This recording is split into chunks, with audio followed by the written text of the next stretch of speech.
É isso aí, boa noite a todos. Eu sou o Alexandre Silva e estou aqui mais um dia com todos vocês para que nós possamos ler a Bíblia de capa a capa. Esse é o intento, né, desse grupo e a nossa alegria é você poder estar participando. Quero parabenizar e agradecer a presença de vocês que estão aqui conosco. E vamos avançar na leitura. Hoje iremos realizar a leitura de Gênesis, capítulo 26 até o 30. Para você que está chegando agora, nós vamos estar disponibilizando esses vídeos passados para que você possa acompanhar a leitura. E eu quero te dizer o seguinte: não desanime, não. Nós não colocamos prazo para ler a Bíblia toda, ok? Nosso projeto é ler a Bíblia inteira. E vamos junto para que Deus possa estar se revelando para a gente. Nós não temos a pretensão de explicar a Bíblia inteira, até porque é o dono que vai explicar, né? O dono que a ditou é o mesmo que irá explicar. O nosso intento é tão somente pedir que o Espírito Santo abra o nosso entendimento para compreender aquilo que ele quer que a gente entenda, que a gente aprenda, né? Então, esse é o nosso intento, lermos a Bíblia inteira, tá certo?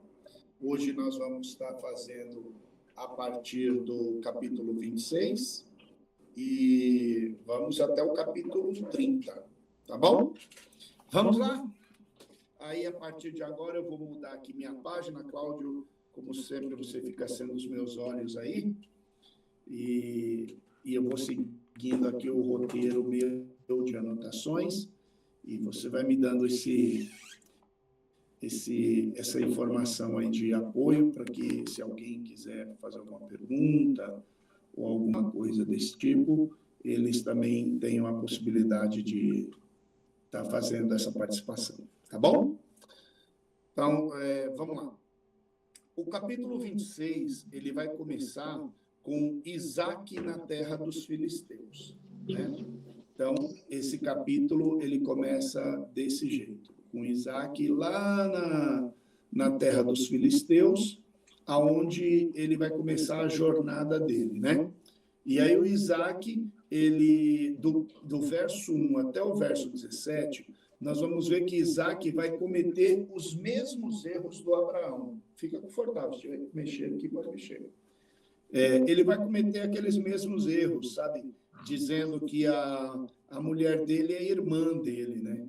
Então, isso aí você vai perceber que vai acontecer do mesmo jeito, só que com o pai dele começou pelo Egito, e aí ele vai começar aqui, no caso, com a Abimeleque, né? E o Abraão, ele usa essa mesma estratégia, mas o Isaac, diferente do pai dele, ele fica perto do Abimeleque, né? Até que o Isaac morre e vai para perto do seu pai. Então, nós vamos estar trabalhando essa questão, né, das mesmas situações. Do verso 18 ao verso 22, o Isaac, ele vai estar passando por uma situação, porque o pai dele lá, ele cavou alguns poços nessa terra aí, né? E tem um poço aí chamado Ezeque, que significa luta e contenda. Tem outro poço que significa o nome Sitna. Esse aí é para a gente só se localizar. Só para a gente se localizar, esses poços, eles estão no verso 20, 21 e 22, ok? Um primeiro poço se chama Ezeque, que significa luta e contenda. Por quê? Porque esses poços estavam tudo tampado, eles jogaram entulho lá dentro. E aí eles começam a tirar os entulhos, e quando acha água, o pessoal lá do Abimeleque vem e fala assim, esse poço é nosso. E aí é por isso que fica esse nome, luta e contenda. O segundo poço é o Sitna. Eles vão, destampam o poço, tudo, limpa. Quando acha água, os caras falam, esse poço também é nosso. E aí Sitna é inimizade. E por último, eles vão para o outro poço e começam a tirar tudo, achar água, e eles põem o nome de Reobote, que se chama lugar amplo. Os primeiros povos daquela terra tomou deles, e o último permaneceu com Isaac. Então, os povos tomam o poço de Ezeque e de Sitna, mas o poço de Reobote, Isaac fica com ele, né? Do verso 23 e 24, Isaac ele sobe para Berseba. Berseba é lá onde foi feito aquele acordo das ovelhas. Que lembra que ele pede como se ele pedisse um documento, né? Ele vai e coloca aquelas ovelhas lá como testemunha do acordo que ele fez com Abimeleque, né? E naquela mesma noite, Deus aparece para Isaac. E aí ele vai falar assim, ó, eu sou o Deus de seu pai Abraão. Isso aí nós já estamos no verso 24. Nós estamos no verso 24. E aí ele fala assim, ó, eu sou o Deus de teu pai Abraão. Não tenha medo, porque estarei com você e te abençoarei. E multiplicarei a tua descendência por amor do teu pai. Então, aqui Deus, ele está relembrando o Isaac das promessas que fez para o pai dele, né? No verso 25, o Isaac, ele edifica um altar e invoca o nome de Deus naquele lugar. Então, o Isaac vai, levanta um altar lá nesse lugar onde ele foi, e aí ele vai e invoca o nome de Deus ali naquele lugar, né? E ele cava mais um poço. E aí ele põe, o nome desse poço é Seba, né? Nós estamos agora no verso... espera aí, só um bocadinho. Eu sou o Deus teu pai. Isso, edificou ali um altar no verso 25, ok? Ele cava mais um pouco, mais um poço por lá. E aí nós vamos para o verso do 26 até o verso 36, né? Do 26 ao 36, o Abimeleque ele começa a notar uma coisa, que tudo que o Isaac faz é abençoado. Então, ele começa a ficar um pouco desconfortável com isso. E ele começa a perceber que o povo que está com o Isaac começa a crescer, né? E que a vida do Isaac está sendo abençoada. E ele vai, chama os militares dele e marca uma reunião para fazer uma aliança de paz com Isaac, né? Para que eles não tenham guerra entre si. E aí eles vão, o Isaac vai, monta um banquete formal, eles comem, bebem e selam o acordo. Então, do 26 ao 36, eles vão falar sobre esse acordo. Do verso 34, o verso 34 e 35, eu fiz questão de dar uma voltada aqui, porque o Esaú, lembra que ele já tinha arrumado confusão, tomando mulheres que entristeciam o pai e a mãe deles? Olha nesse verso 34 e 35, ó, as mulheres de Esaú. Olha o que Esaú faz. Esaú toma a esposa das mulheres hititas. Aí olha o que ele faz. Ele toma Judite e Basemate, e isso para o Isaac é uma amargura para o espírito dele. E assim, com esses dois versículos aqui, nós vamos ver o desarranjo que esse camarada gerou, né? Esse camarada gerou para o pai dele, né? Então, às vezes a gente escuta algumas dessas histórias e a gente não sabe muito bem o sentido. Por quê? Porque das filhas dos filhos destas mulheres aqui, vai ser um povo que vai tumultuar a vida de Israel lá na frente, mais uma vez, né?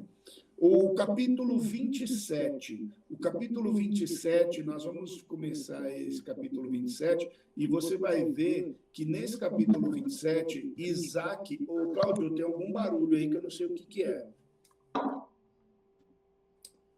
O capítulo 27, o Isaac abençoa Jacó, mas ele abençoa enganado, talvez pela sagacidade da Rebeca, mas com certeza pela vontade de Deus para cumprir a promessa que está lá em Gênesis, capítulo 25, verso 23, quando ela questiona Deus, e aí Deus fala para ela assim, ó, dentro de você tem dois povos, tem duas nações, o mais velho vai servir o mais novo, né?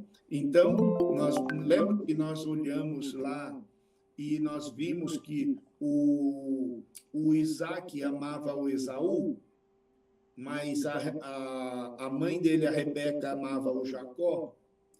Então, eu comentei com vocês na semana passada que o Isaac, ele queria manter a tradição. Por quê? Porque Esaú era o primogênito. Então, para manter as aparências, ele queria dar a bênção para o Esaú. Mas ele ignorou a promessa. Por isso que Rebeca faz toda aquela tramóia só para que o Jacó tenha a bênção. Porque ela lembrou da promessa, né? Mas, Ale, você está falando que Deus abençoa o erro? Não, eu estou te dizendo que Deus usa as políticas dos humanos para cumprir a vontade dele.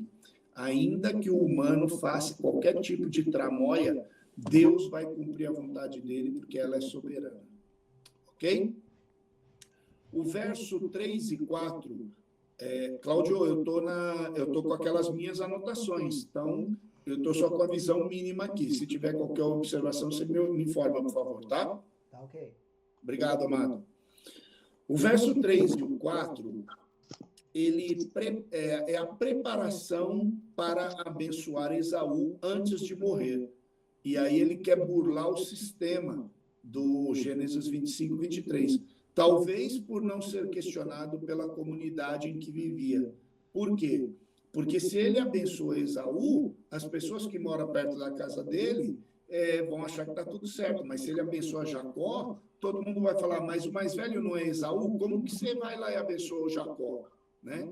Então, para ele não ser questionado, e para não ter que ficar explicando profecia, porque quando você tem que falar de Jesus Cristo, o que ele fez na sua vida, como ele mudou você, como ele te salvou, às vezes você fica envergonhado, tímido, fica um pouco acanhado, né? Mas se fosse para contar que você ganhou o campeonato, medalha de ouro, artilheiro, e foi campeão, convocado para a seleção, você contaria com a maior facilidade, né? Mas para explicar uma promessa que Deus deu, aí o Isaac ficou um pouco preocupado, então é melhor manter as aparências, né? Mas para ele é mais fácil manter a tradição do que afirmar o plano de Deus, né? Afinal, o caminho de Deus, ele não é tão fácil quanto parece, né? E Abraão e Sara aprenderam isso muito na prática. O verso 5 até o 17 vai contar o plano que a Rebeca fez para que o Jacó fosse abençoado com a primogenitura. Mesmo agindo de forma errada, Deus usa aquela situação para que o Messias viesse ao mundo. Então, todas as políticas e as tramóias que os homens fazem para que o plano de Deus não avance, a vontade de Deus é soberana. A palavra de Deus diz que o homem ele faz planos, mas a vontade certa vem de Deus, né? E que os planos de Deus não podem ser frustrados. Se os planos de Deus não podem ser frustrados, adivinha os planos de quem que vai ser frustrado, pessoal? É claro que é os nossos, porque os de Deus não vão ser frustrados, né? Ele é Deus, ele conhece todas as coisas. A gente está preocupado, às vezes, com o nosso coro, com a nossa situação, com a nossa condição, com a nossa posição social, mas Deus, ele tem o controle de todas as coisas, né? E apesar dos planos dos homens, a vontade de Deus sempre vai prevalecer, né? Os homens vão gerar consequências, talvez caminhos mais compridos, como fez a Sara, né, colocando a Agar para ajudar a cumprir o plano de Deus, né? Como se Deus não pudesse cumprir nela, tanto é que vai depois e cumpre, né?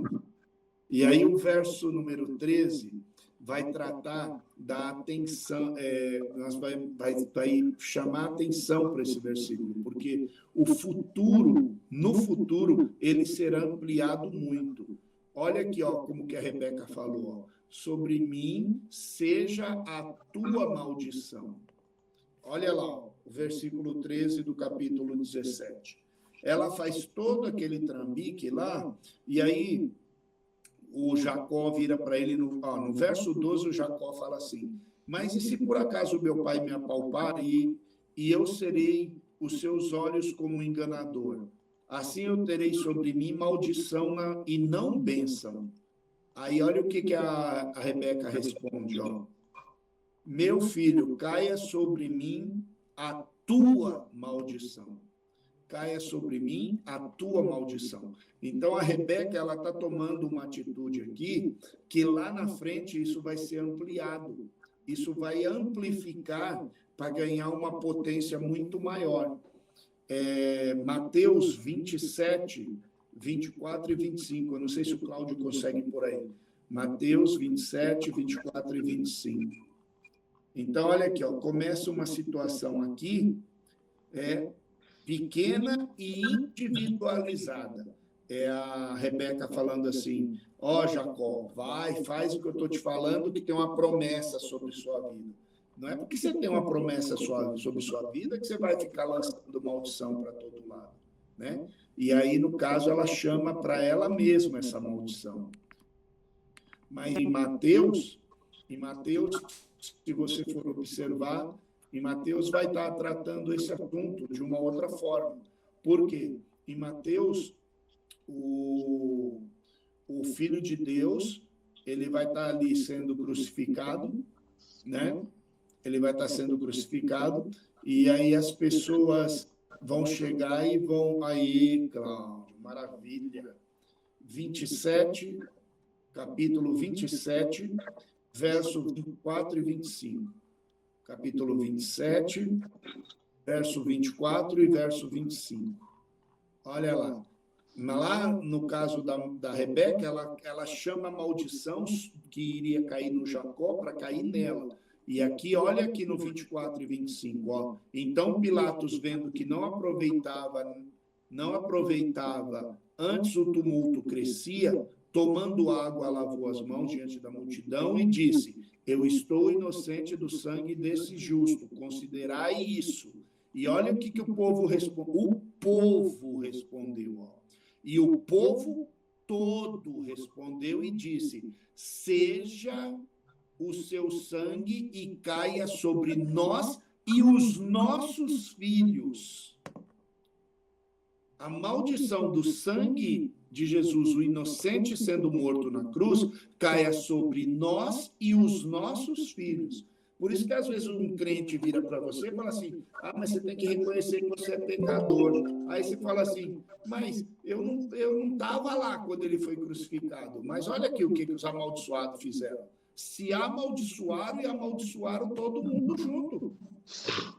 Então, ó, já tem o pecado de Adão e Eva sobre nós. Esses camaradas lançam isso aí, né, sobre a questão da Rebeca, e agora o povo lança isso sobre os filhos deles. Se você parar para pensar que a vida humana veio do Éden através de Adão e Eva, e aí passa por essas pessoas que se multiplicam, e aí na arca vai para o mundo inteiro, e depois espalham-se para todo o planeta, só estava continuando a maldição. É por isso que quando você aceita Jesus como seu Senhor e seu Salvador, você anula, porque o sangue de Jesus, ele nos purifica de todo pecado. E aí essa maldição que eles clamaram sobre eles e os filhos deles, e nós somos os posteriores da geração, não cai sobre nós.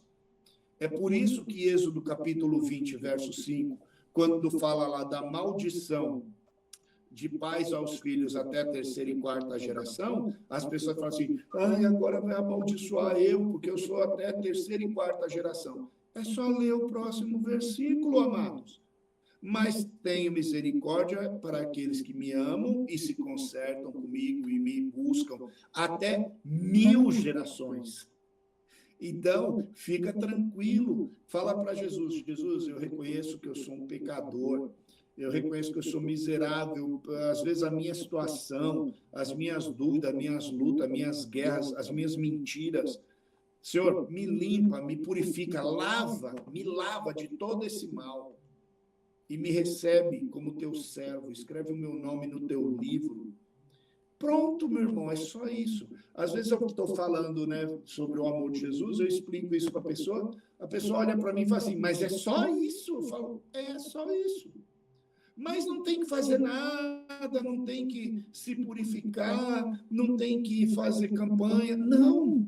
Quem te salva, quem te purifica, quem te livra, quem te perdoa é Jesus. É o próprio Jesus que faz isso. Então, você não precisa ficar preocupado, porque é o próprio Jesus que te toma pela mão e diz, não tema, porque eu te guardo, eu te ajudo, eu te limpo, eu te purifico, eu te salvo. Entende? Então, isso é maravilhoso demais para nós. Porque se alguém falasse assim, ó, tem como ser salvo, mas é $1 milhão, você ia ver um monte de gente tentando juntar $1 milhão para ser salvo. Mas Jesus falou que é de graça. É de graça. Não paga nada. É só falar, Jesus, limpa meus pecados. Me perdoa, eu sou um pecador. Escreve o meu nome no teu livro, me alcança com a tua graça e misericórdia. E no dia que eu morrer, o Senhor vier buscar o teu povo, lembra de mim, me leva, igual o Senhor levou aquele ladrão da cruz, leva eu também. Eu já fiz essa oração também, graças a Deus. Oh, Deus bom. Vamos adiante, senão a gente se perde aí. Então, verso 13... a Rebeca fala para lançar sobre ela, e Mateus lá, o povo pede para ir sobre eles e os filhos deles também. Você vê como uma mente insensata, uma atitude precipitada, né, põe tudo a perder. O verso 18 até o 29 é um diálogo entre Jacó e Isaac para ser abençoado, né? É um trapaceiro versus um mentiroso. Quem que é o trapaceiro? O trapaceiro é o Jacó que está trapaceando aí para, né, para poder receber a bênção. E quem que é o mentiroso? O mentiroso é o Isaac, porque ficou armando o esquema, mandou até o Esaú caçar para abençoar ele. Mas ele sabe que Deus tem uma promessa, que é o Esaú que vai servir o Jacó, né? E aí, no diálogo, Isaac, querendo se ajustar ao sistema politicamente correto, quer abençoar o Esaú. E Jacó, mentindo para recuperar o que era seu por direito e por profecia, acaba fazendo essas coisas, né? Então, por que por direito? Primeiro, porque ele tem uma profecia que disse isso. Segundo, porque ele tem o direito, porque ele comprou barato a primogenitura do Esaú, porque Esaú não amava ser o primogênito, ele amava só a glória, a fama, a liberdade, o poder, a riqueza que o pai ia deixar para ele. Então, por isso mesmo que Deus, conhecendo esse coração perverso do Esaú, ele vai e escolhe o Jacó. Por quê? Porque Jacó tinha um coração quebrantado para se arrepender, mesmo quando cometesse o erro. E, finalmente, o verso 28 e 29 cumpre a profecia, né, que foi feito, e Jacó ele é abençoado com a primogenitura do seu pai, que achando que ele é Esaú, vai lá e o abençoa. Tudo bem aí, povo? Eu estou vendo vocês com o rostinho aí meio despombalizado aí, meio em choque, tá tudo bem aí? Tá tranquilo aí? Então tá bom. Porque eu olho para vocês aqui, eu fico falando assim, será que eles estão entendendo o que eu estou falando?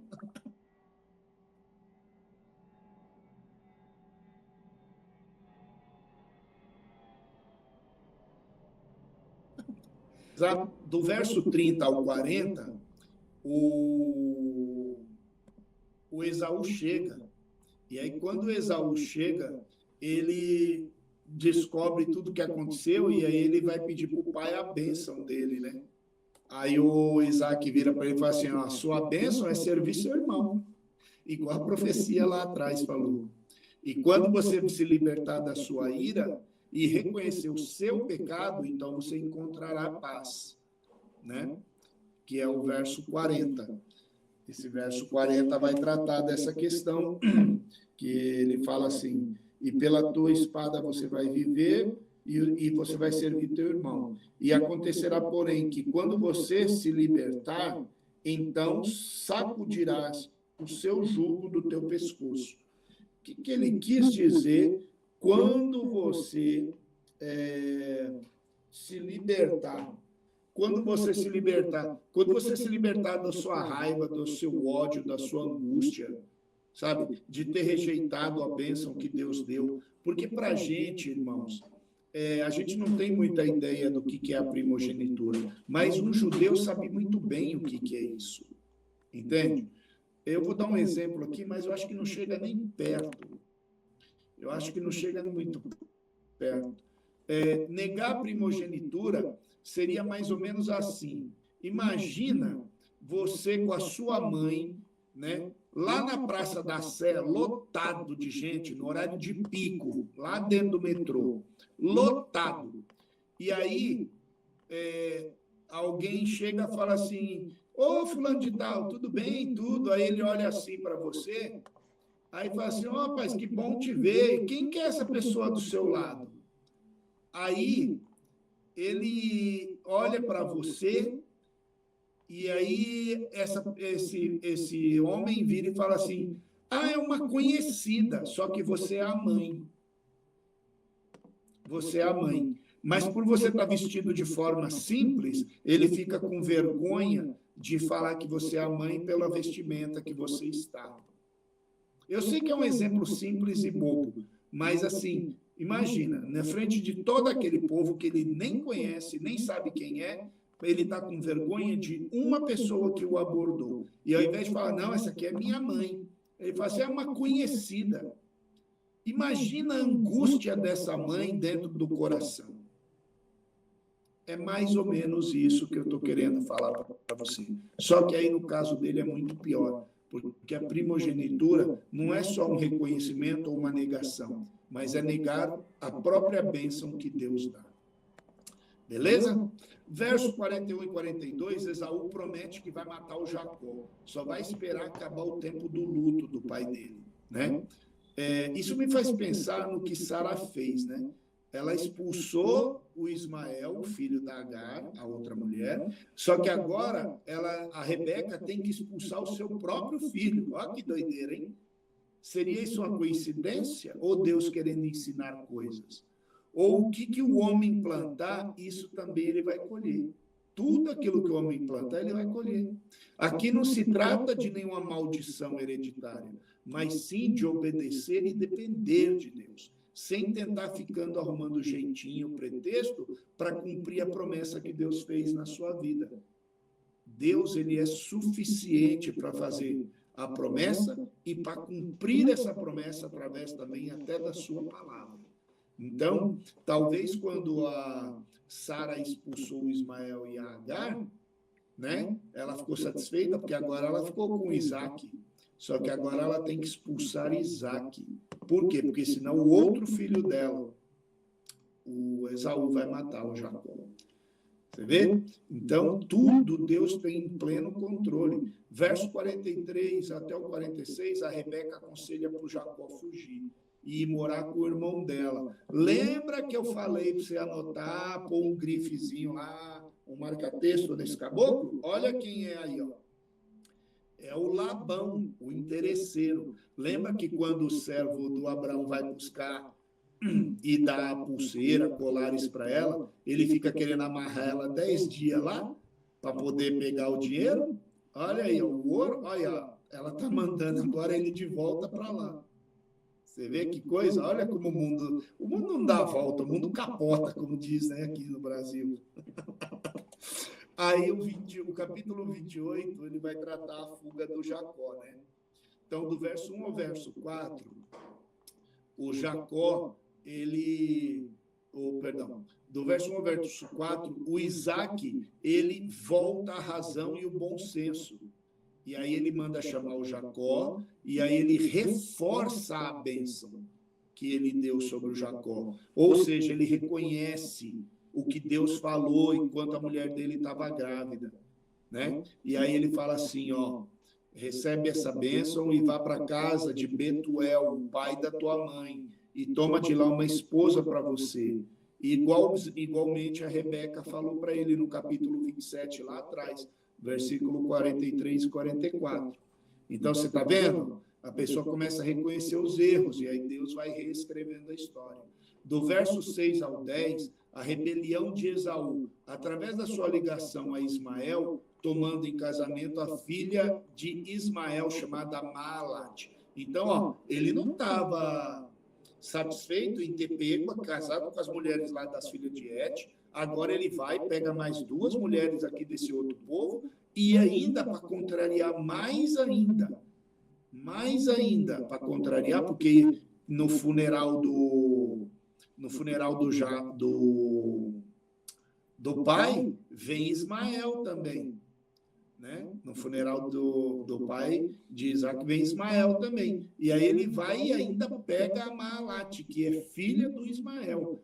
Olha o tamanho da confusão que esse cara está fazendo. Casando com mulheres de 2 povos inimigos e agora casando com a filha de Ismael, que é o filho de Agar, que foi expulso por Abraão. Olha quanta fúria, está entendendo porque Israel briga com todo aquele povo lá em cima agora?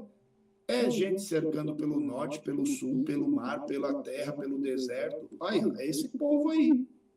Porque Esaú sabia que essa atitude colidiria de frente com os planos do seu pai Isaac. E ele faz isso de propósito. Do verso 11 ao 15, o Jacó ele chega num ponto do caminho, né?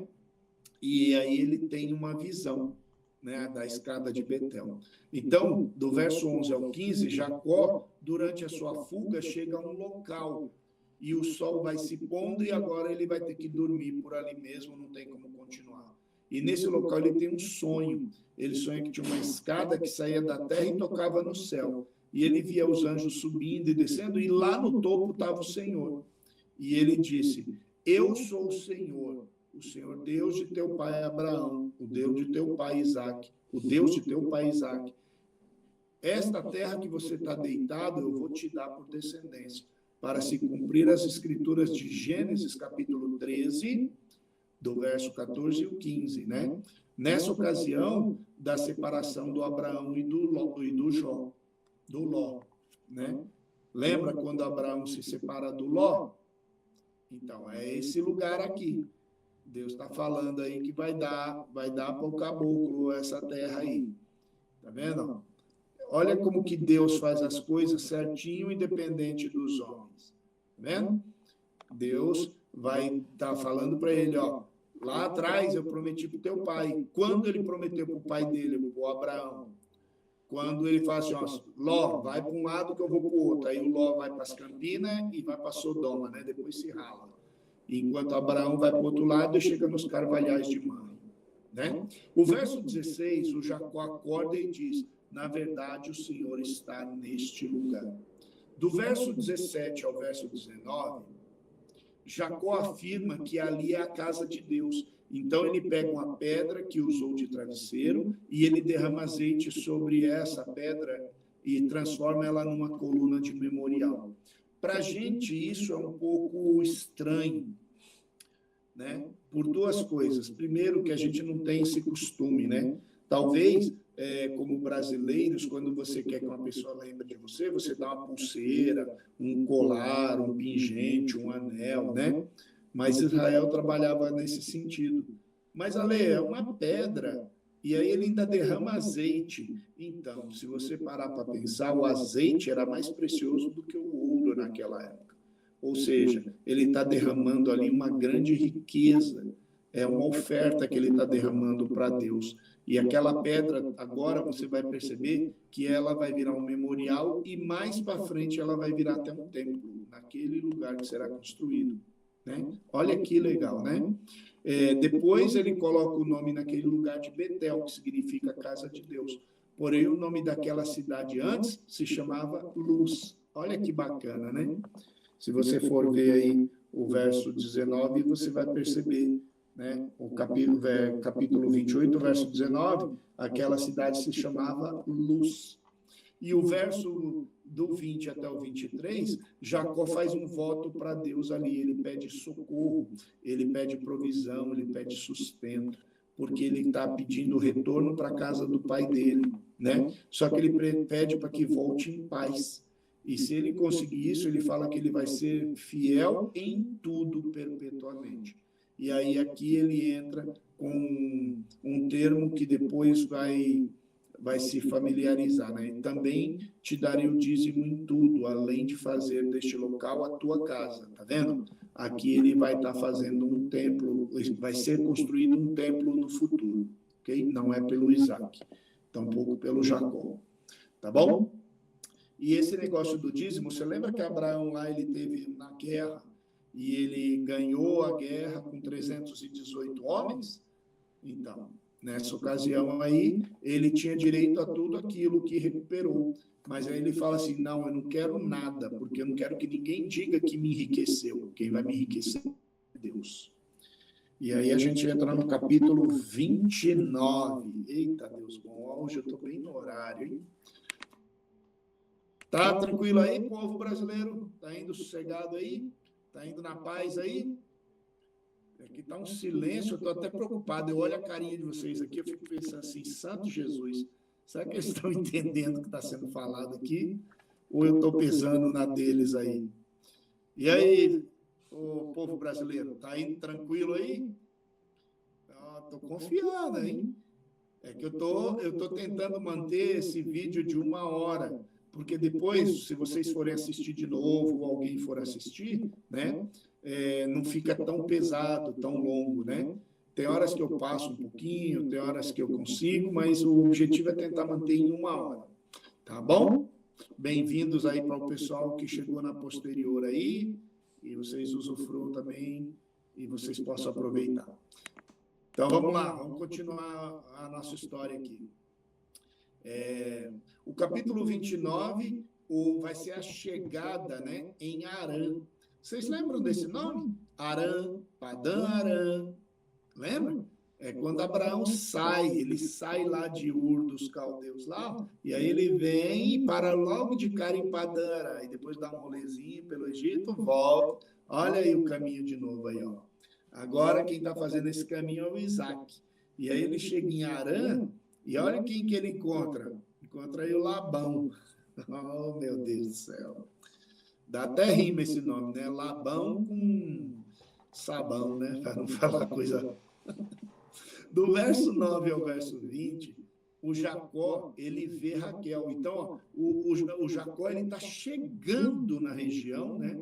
Que ele atravessou aquele deserto todo, está chegando na região, aí ele vê a Raquel. Ele se aproxima e aí, ó, amor à primeira vista, né? Mas logo que o Jacó conta a tragédia dele, o Labão já começa a escutar tudo, já começa a ficar ligeiro, né? Porque quando ele fala que ele é o Jacó, filho do Isaac, né, que é filho do Abraão, ele fala, opa, esse cara chegou aqui montado na joia, no ouro. Só que aí o Jacó conta a tragédia, o Labão fica com esse pé atrás, né? E aí fica então combinado, porque ele beija a Raquel, né? E quando ele beija a Raquel, ele fala que quer casar com ela. Ele fala assim, então é o seguinte, você tem o dote? Não. Então é o seguinte, como que você vai pagar o dote? Ele falou assim, então vamos fechar um acordo. Aí ele falou assim, então tá bom, 7 anos de trabalho eu dou a mão da minha filha. Eu dou a mão da minha filha para você. Lembre-se, ele não está falando que vai dar a mão da Raquel. Ele está falando que vai dar a mão da filha dele em casamento, né? E aí o resto começa a virar história, né? Por quê? Porque do verso 21 ao 27, olha o que acontece. Cumpre os 7 anos, e aí o Labão faz uma festa, bota lá regado no vinho, e o Jacó peia no vinho, toma vinho. Aí daqui a pouco ele fala assim, ó, pode ir lá para sua tenda que sua esposa já está indo, né? E quando ele chega lá, ele vê a moça, mas a moça está coberta da cabeça aos pés, com véu na cabeça, véu na cara, né? E aí ele vai, tem a lua de mel dele lá, só que quando ele acorda, quem que está lá? Lia. O Labão deu a Lia para o Jacó casar. Quando Jacó acorda, olha a situação do cara. Quando ele acorda, ele abre os olhão lá e vê e fala assim, pá, mas peraí, o que você está fazendo aqui, mulher? Ela fala assim, é que meu pai, ele deu primeiro a filha mais velha. Aí ele vai correndo falar com o Labão falou, opa, peraí, ó, Eu não sei como é de onde você vem, mas a minha tradição é primeiro casa mais velha, depois casa mais nova. Mas, se você trabalhar mais 7 anos, aí eu te dou a Raquel, porque é a segunda filha, né? E aí você vê como que é as coisas, né? Os primeiros 7 anos, o Jacó trabalhou, rapaz, para ele nem contou, nem passou. Só que agora ele vai ter que trabalhar mais 7, né? E dessa vez, ele afirma que demorou e não foi pouco, não. O verso 28 ao 31, o casamento com a Raquel, ele casa, né? E aí, de quebra, a Raquel ainda leva uma serva chamada Bila. Então, ele casa com a Raquel e ganha a serva, a Raquel leva a serva, né? Por quê? Porque Raquel já sabe que ela tem um problema. A Raquel, ela já sabe que ela é estéril. Então, por ela não poder ter filho, ela já leva junto com ela a Bila, né? Porque qualquer coisa ela pede para a Bila. Você está vendo que está repetindo de novo a história do Abraão? De novo. A história da Rebeca? De novo. Tudo por quê? Porque o ser humano, ele tem um propósito de se envolver sempre com as coisas para tentar resolver. Olha aqui, ó, de novo, a Raquel é estéril e está levando a Bila. Então, por causa disso, Jacó vai ter que deitar com essa Bila e vai ter que ter filhos com ela. Para quê? Para esses filhos ser filho da Raquel. Tá vendo? Enquanto isso, a Lia, que é a primeira esposa, começa a ter filhos. Olha o verso 32 ao 35, ó. Os filhos de Jacó e de Lia. Então, ó, ela tem um que chama Rubem. Esse Rubem, o nome dele significa eis aqui um filho. Aí depois ela tem o Simeão, que significa ele ouviu. Significa ele ouviu. E depois ela vai ter um novo filho que se chama Levi, que o nome dele significa ungido ligado. Eu quero pedir que você passe um traço, marque, que você sublinhe esse Levi, porque esse Levi aí vai gerar um monte de história em torno dele. Ok? E aí nós vamos ter essa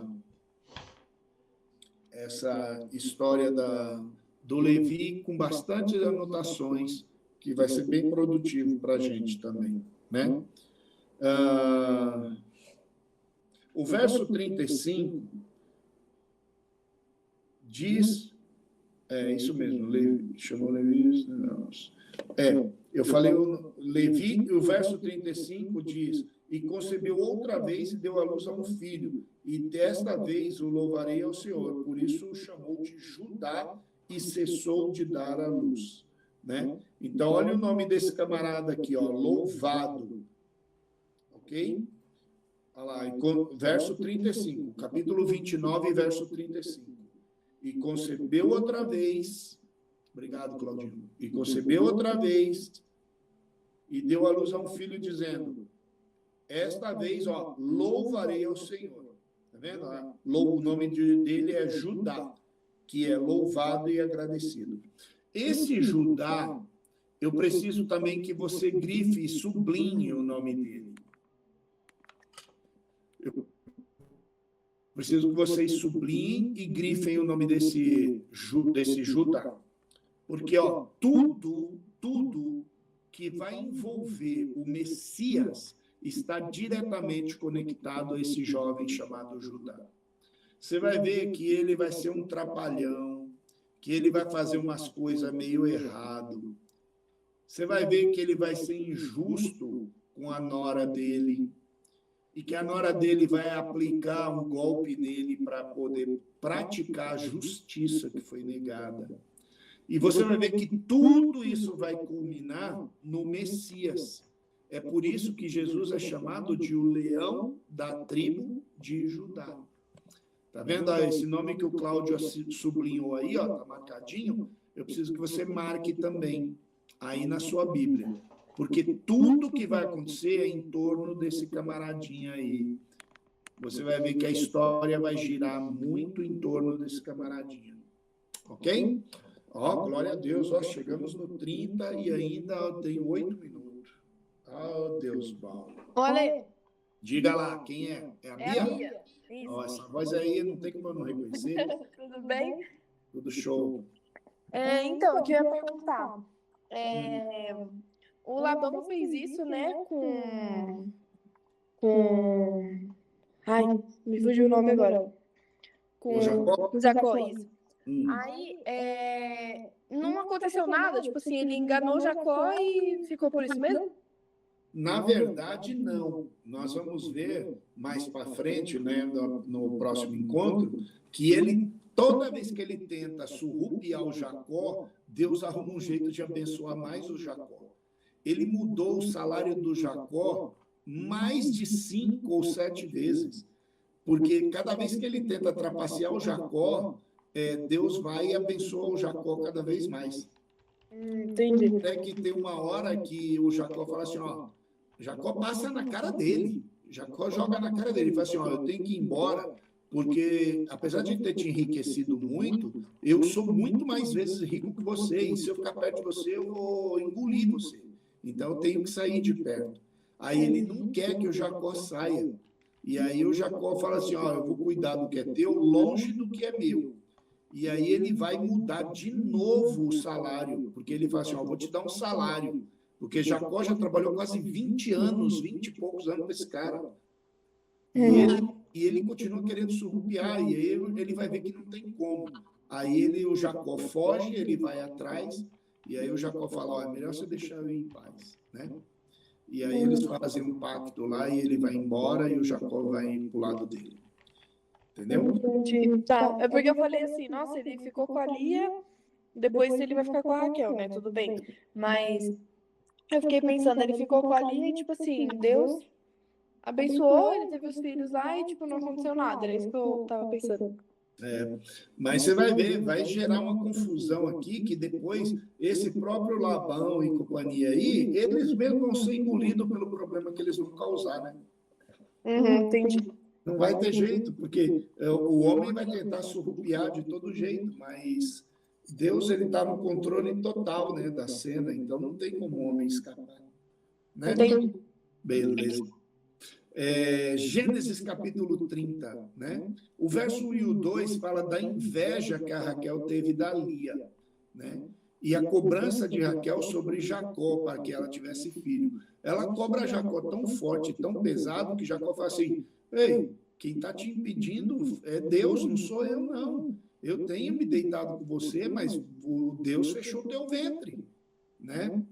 E aí, a gente fica pensando, né? Por que Lia teve filhos e a Raquel era estéril, né? Que injusto, né? Mas lembra que eu estou falando desde o começo desse estudo que Deus conhece o ser humano? Então, Deus conhece o ser humano e ele sabe exatamente quem é Raquel. Ele sabe exatamente. Por quê? Porque a Raquel, nesse mesmo livro, né, nós vamos ver no capítulo 31, verso 19 do próximo encontro, o que ela apronta. Ela está indo embora da terra dos pais dela e ela pega os ídolos do pai dela. Entende? Tudo bem, esses ídolos têm um significado, mas ela pega esses ídolos e ela continua fazendo culto a esses ídolos. E Deus já conhecia, já sabia, né, o que ela ia aprontar. Então Deus impede ela de ter filhos. E aí o que ela faz? Ô Cláudio, você está procurando o versículo? Quer que eu te falo? Não, pode falar, é melhor. Pode ser, Lê, eu marco aqui. Ah, tá. Não, é que está no encontro da semana que vem, por isso que eu não bati muito na tecla. Não, beleza, então, beleza, tranquilo. Valeu. Então, irmãos, Deus já sabia que ela era uma idólatra. Então, Deus vai e impede ela de ter filhos, até que ela, né, remova a idolatria de perto dela. Só que aí, o que ela faz? Ela entra no módulo Sara. Aí, olha o que acontece, ó, do verso 3 ao verso 8 do capítulo 30. Verso 3 ao verso 8. Raquel entrega a sua serva Bila para Jacó ter filho. Aí dessa relação vai nascer dois caras, Dan e Naphtali. Põe um círculo em torno desse nome Dan. Esse nome Dan, eles vão arrumar tanta confusão, mas tanta confusão, que essa tribo ela vai ser cortada. Essa tribo ela vai ser excluída de tanta confusão que eles arrumam. Entende? Então, assim, você olha, você fala assim, meu Deus, como que uma tribo pode ser excluída? De tanto arrumar problema, né? E aí nasce o outro chamado Naphtali. Aí, do verso 9 ao verso 13, para complicar ainda mais, a Lia segue o modelo da irmã dela. E aí ela entrega a serva dela, né? É a Zilpa. É Zilpa o nome da moça, né? Que eu escrevi errado aqui. Raquel, Lia, Dan, Bila... É Zilpa. É eu que escrevi errado aqui. Então, aí ela entrega a serva dela, chamada Zilpa, para o Jacó. Olha o tamanho da confusão aumentando. Aí, essa Zilpa, junto com Jacó, tem dois filhos. Um chama Gade e o outro chama Asser. E aí, quando você acha que a situação já está ruim, olha do verso 14 ao verso 21. Aí, o 14, olha o que acontece. O Rubem, ele sai para pegar algumas mandrágoras no campo. E aí ele traz essas mandrágoras e ele dá para a mãe dele. A mãe dele é a Lia. E aí olha o que acontece. A Lia vê a Raquel e fala assim, eu quero ficar com Jacó essa noite. Não, a Raquel fala assim, essas mandrágoras, por que você não me dá? Ela fala assim, não, eu te dou se você deixar eu ficar com Jacó essa noite. Aí ela fala assim, então tá bom. Aí ela pega as mandrágoras. E com essas mandrágoras, ela libera o Jacó. Ok? Ela libera o Jacó para ficar com a Lia. Eu vou dar uma pausa aqui, que eu vou pedir, se for possível, o Cláudio colocar aí a foto de uma mandrágora para vocês verem. Olha que coisa mais linda. Olha isso. Isso é uma mandrágora. Que coisa, né? Eu estava falando com o Cláudio falou que aqui a gente está vendo assim, porque talvez alguma... ele falou um termo aí que eu não manjo muito, mas assim, ele falou para mim que de fato é nesse formato mesmo. Quer explicar, Cláudio? Posso explicar, Lê. Por favor. A mandrágora é uma raiz muito antiga e ela tem substância alucinógena. Então as pessoas consumiam isso fazendo rituais, né? E existem várias lendas que falam, antigas, muito antigas, né? E de bruxaria, que fala que quando essa planta é retirada da terra, a raiz ela solta um grito muito forte, que pode matar a pessoa ou ensurdecer ela. Então, coisa de louco, né? É uma planta utilizada muito para rituais de fertilidade. Ela se parece com uma pessoa dormindo debaixo da terra. Então, quando você tira ela da terra, você está acordando ela. E você vê como tudo é relacionado, né? Isso daqui era uma das coisas muito fortes da série do Harry Potter. É mesmo, No cara. Harry Potter, eles falaram muito das mandrágoras, né? Tinham mesmo. que tinham mandrágoras. Então, é uma coisa muito forte do pessoal de bruxaria, essas coisas, né? É uma coisa da cultura deles. E existe ainda essa planta é cultivada e você consegue comprar ela. Que doideira, né? Então, vocês veem, que doideira. Como se já não tivesse ruim, já não tivesse ruim a situação, a Lia troca uma noite do Jacó por essas mandrágoras aí. Para quê? Para a Raquel ir lá e enlouquecer mais um pouco, né? Talvez por causa dos ídolos que ela tinha, né? E aí, olha a cena. Jacó vem vindo do campo, cansado, né? E ele mal chega em casa, olha o que a Lia fala para ele, ó. Essa noite você vai dormir lá na minha tenda porque eu comprei você da minha irmã. Que doideira, cara, né? E eu paguei para ela as mandrágoras. Né? Lembra um pouquinho aquela cena lá atrás de Gênesis capítulo 25, verso 29, né? A questão do Esaú, né?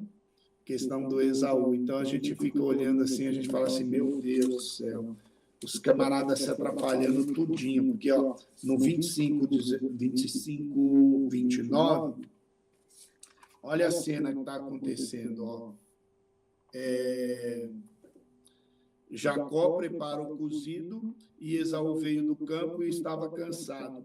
Então, Esaú vem vindo do campo cansado, com fome, encontra Jacó com a comida. A Lia vê o Jacó chegando cansado, tudo, e aí vai e fala assim, ó, é o seguinte, você vai dormir lá em casa porque eu comprei você essa noite, né?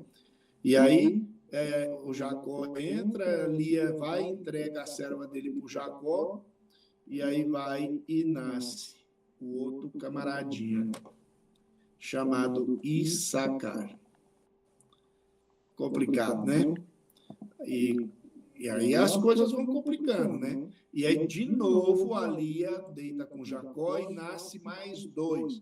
Um chama Zebulon e a moça chama Diná. E eu não sei se você está percebendo, esses nomes aqui, com exceção da Diná, vão ser as tribos, as 12 tribos de Israel. Entendeu? Verso 22 e 24, Deus abre o ventre da Raquel. Então, olha o que acontece. Depois dessas mandrágoras aí, eu acho que a Raquel pensou, refletiu, e viu que ela estava fazendo não era bom aos olhos de Deus. Ela se apresenta para Deus, faz oração, pede misericórdia, né? E Deus resolve conservar a vida a partir de Raquel, né? E ainda a Raquel afirma, o Senhor ainda me acrescentará outro filho. E isso vai acontecer lá na frente, quando a gente for ler o Gênesis 35, né? Porque ela vai, nesta ocasião, do 22 ao 24, ter um filho, e o filho dela vai se chamar José, né? Que está no verso 25 do capítulo 30. E lá no capítulo 35, Deus vai dar mais um filho para ela, que vai se chamar Benjamim. E no Gênesis capítulo 25, verso 26, né, o acordo do Labão, né? O Labão vai fazer um acordo. Gênesis capítulo 30, verso 25. Ele vai fazer esse acordo, né, no verso 25 e no verso 26. Aí ele propõe um acordo, ele diz para o Jacó fala que quer ir embora com as esposas, né, como eu falei agora há pouco, porque ele quer voltar para a terra dele, né, onde moravam os pais dele. Mas no 27 e no 28, o Labão tenta segurar ele por mais tempo, e aí ele usa alguns argumentos, mas para convencer o Jacó a estabelecer, ele justifica que vai dar um salário justo agora, dessa vez, né?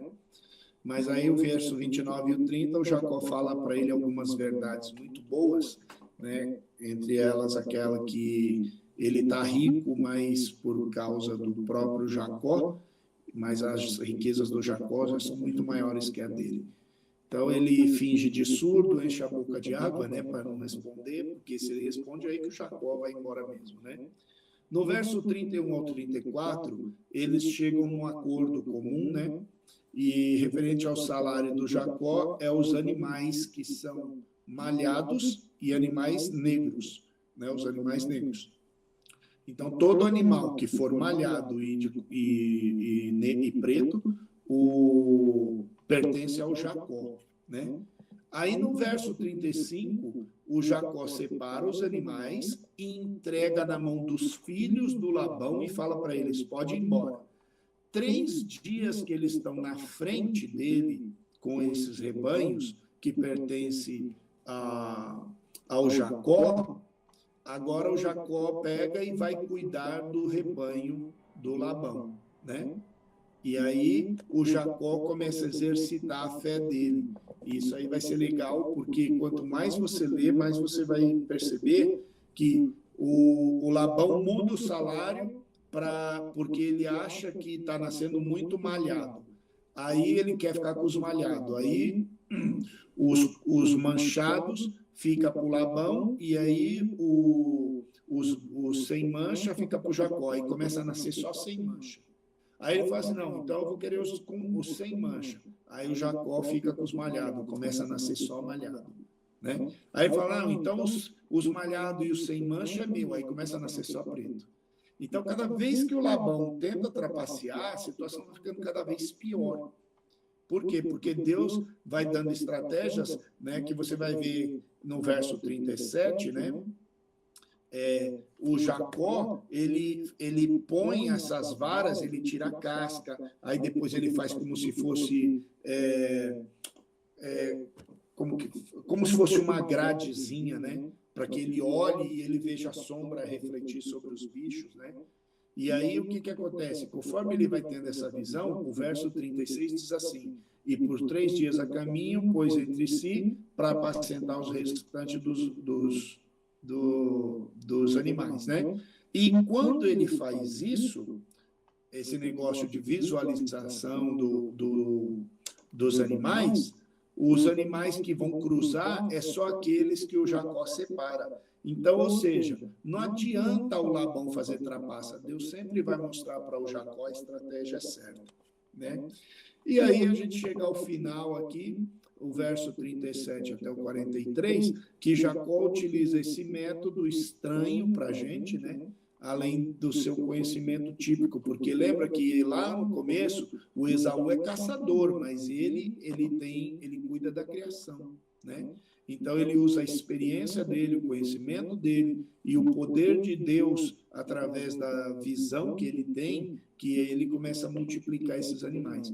E isso faz que os olhos dele sempre prevejam, se antecipem aos resultados. E isso faz Jacó ficar riquíssimo, né? O Labão ficou rico, mas o Jacó ficou riquíssimo. E assim, para a honra e glória do nosso Deus, a gente acabou às 9h10. Olha que maravilha, né? Alguém aí tem alguma pergunta? Está tranquilo? Entendeu? Algum questionamento? Ó, o Claudinho achou mais mandrágora para mostrar para nós. Quer falar, Claudio? Então, é só para ter uma ideia, ó, parece bastante quando tira, tá vendo? O corpo de uma pessoa aqui, ó. Os bracinhos em cima, as perninhas. Parece que tá deitado, tá vendo? É uma raiz desse jeito. Que coisa. Medonho, né? Medonho. Olha, Oi, amor. deixa eu te perguntar outra coisa. Então, vamos supor que o Labão não tenha feito isso da Lia lá. Ele desse a Raquel lá pro Jacó e desse tudo certo. O plano era como se fosse para Raquel ter os 12 filhos lá? O ideal seria isso, mas Deus já sabia da idolatria da Raquel, né? Então Deus acaba até permitindo que a Lia entre. Porque se você olhar o Messias, o Salvador, não vem de Raquel, vem de Lia. Então, era isso que eu tava pensando, entendeu? Porque eu falei, nossa, tipo, o foco era a Raquel e foi a Lia que gerou Judá. Foi. Então a história vai se cumprir na Lia e não na Raquel, porque Deus conhecia o coração da Raquel, né? Entendi. Mas mesmo assim, ele foi misericordioso, ela gerou José, né? E José foi o cara, né? O rei do Egito lá, o governador do Egito. Então, assim, ela teve, do mesmo jeito que Ismael teve 12 príncipes, Isaac teve 12 príncipes, né? Então, Deus, ele não abandona ninguém. Deus, ele sempre vai procurar fazer com que o homem se direcione para ele. E esse direcionamento para ele vai fazer com que o homem se alinhe e conheça mais o seu amor.